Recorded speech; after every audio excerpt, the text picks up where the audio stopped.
How gay is gay sex? A butthole is a butthole. A mouth is a mouth. $20 is $20. Virgins of Reddit, what is your NSFW question? Hey, thanks for coming to another one of my Storytimes viewer. I'm Andre, your narrator. Since you're here, you should smash the like button, subscribe, and ring that notification bell. Because if you don't, I'll tell the CDC that you have the C-vid. No more lollygagging, let's get into the video. Finally, a question that encompasses all of Reddit. But who's going to answer? What does pussy actually feel, taste, smell like when you go down on a girl? If you bend your tongue down in your mouth and let the tip slide over the muscles, tendons in the bottom of your mouth, it feels like that. How do you stop getting rejected all the time? I get rejected constantly. Once you realize it isn't personal, they just don't have attraction for you, and you can't really help who you find hot either, you just do.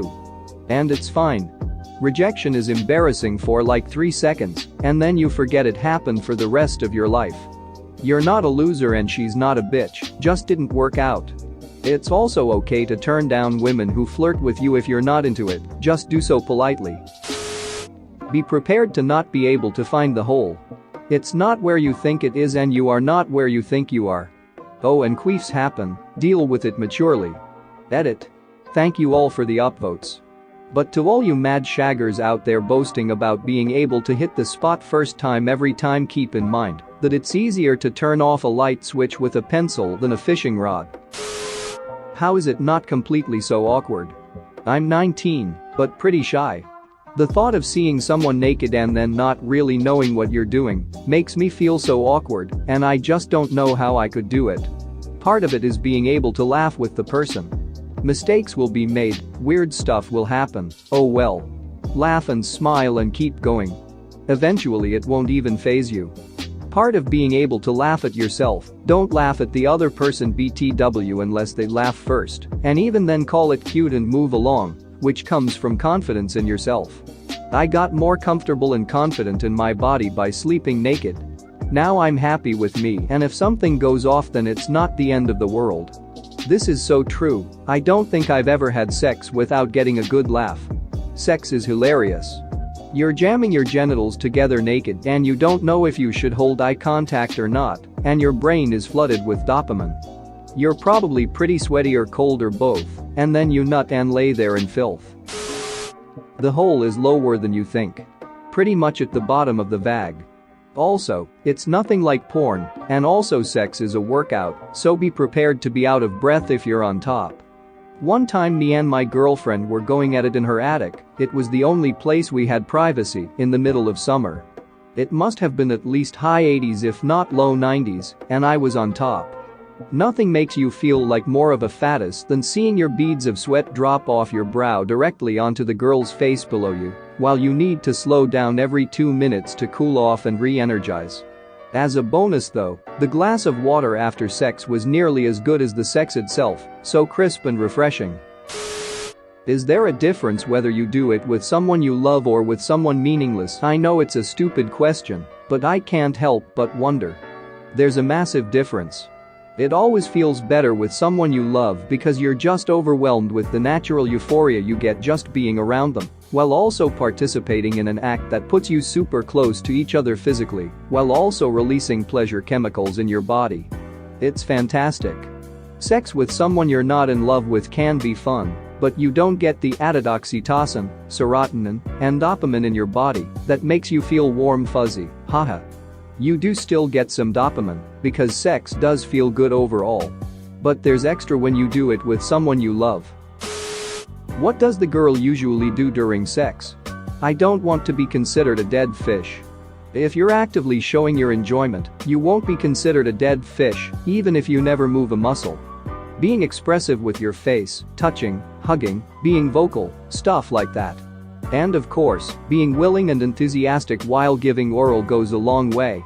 Or being open to getting on top for a change after a while, when you get more comfortable with each other. You absolutely don't have to do the porn star stuff, most of them are not very pleasurable anyway. The only thing we ask is you show us you're enjoying yourself. Feedback is always welcome, whether that's moans or dirty talk.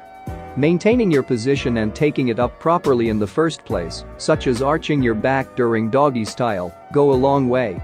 Encouragement is great, like rubbing our backs or pulling us in without throwing off our rhythm or position, so wrap your legs around us, but don't physically hold us in unless we're climaxing and not trying to pull out.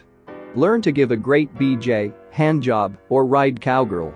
Wear something sexy or try a striptease. If your partner is into it and you ask in advance, try prostate massages or other femdom things if you two are into that.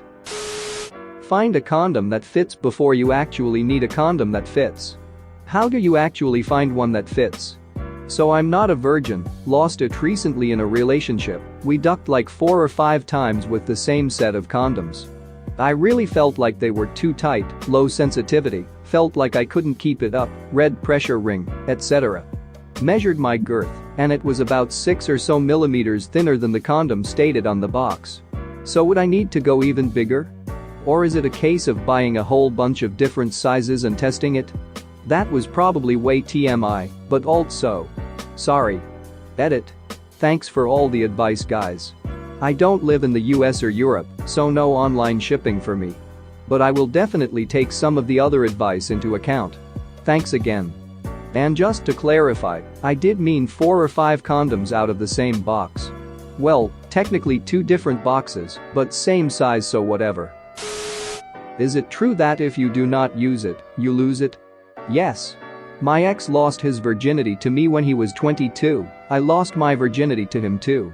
He didn't find vaginal sex stimulating enough because he was too used to masturbating in a very specific way with his hand, using a crazy amount of grip. Even with blowjobs, he wanted me to create a death grip around his dick with my lips, which was incredibly challenging and actually hurt my lips' mouth. Since nothing stimulated him, he literally couldn't keep an erection. He ended up preferring porn over sex. Poor guy had erectile dysfunction in his early 20s. It was hell for me, and after being patient with him for 3 years, we broke up after he cheated on me. My conclusion? Duck staying a virgin until you find the right person. Instead, practice sex with the wrong people so you can give the right person what they deserve when you finally meet them. Edit. The responses are a bit overwhelming, and thanks for the gold. Perhaps my conclusion is wrong, but I'm anecdotally basing it on my own experience of guys I dated later. I had 2 more boyfriends after that relationship, both of whom had a lot of previous sexual experience. One of them is my current fiancé. I can't express how important healthy sex is to a relationship and how much I appreciate my fiancé for his selflessness in the bedroom. I do think that I'm reaping the benefits of what he learned in his past. Edit 2. To those asking how he cheated, over time he was able to keep and maintain an erection. It took a long time and patience to get there, but even then a full erection was very rare for him. I think he cheated to improve his self-esteem. How the duck did you do it? My personal experience. 1. I was fat and very awkward when I was younger, but I was always pretty funny, so I had that as a plus. 2. I lost a good amount of weight to where I looked normal in clothes, even though I wasn't confident about my body under the clothes cause I was still what's often called skinny fat. 3. Started lifting weights for pretty much just personal reasons, wanted to look good and be muscular. 4. This helped my confidence a bit, and it didn't take long for me to look a good bit better, but nowhere near jacked or anything, and still had a lot of belly and thigh fat. 5. When I joined an organization at my new school, I had some mystery factor and a lot of girls had some interest in me, but I was still unequipped. 6. Controversial step. I started doing LSD, and after the first time I pretty much immediately stopped caring what people thought because I realized I was pretty awesome and definitely not worse than my peers like I had thought before. 7. After that my outward confidence was pretty much unbreakable and I had many girls that would be totally willing to have sex with me. Confidence is really the key. 8. I never had sex with any of them because I ended up thinking most of them were pretty whack upon spending any time with them. I also still felt a bit uncomfortable with the idea of undressing cause I knew I looked better with clothes on than off. 9. I met my girlfriend in this organization and we had sex eventually. She was less comfortable getting naked than me, even though her body was always way better than mine. With time though, neither one of would be at all embarrassed to be naked in front of each other. My tips. If dating a girl who's also a virgin and you haven't had sex, you shouldn't be pushy about it, because for a lot of people it's a really sensitive. Just progress slowly and have fun.